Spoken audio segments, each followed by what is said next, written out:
Here's how to check other WhatsApp account messages on your smartphone. First of all, you need to open WhatsApp. And in case you have already logged in to a different WhatsApp account, in case of Android devices, you can go to Settings, then Accounts, click on Add Account and the plus sign, then agree and continue.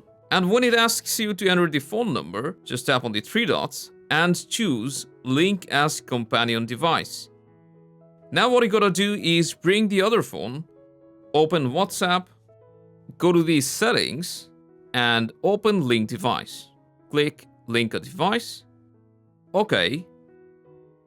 And now scan the QR code. Now you can see on your phone, the other smartphone's WhatsApp chats are being loaded.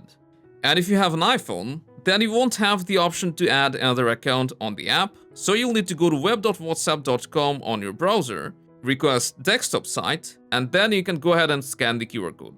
And that's how simply you can view other WhatsApp account messages on your smartphone. Hope you enjoyed. Stay tuned for more.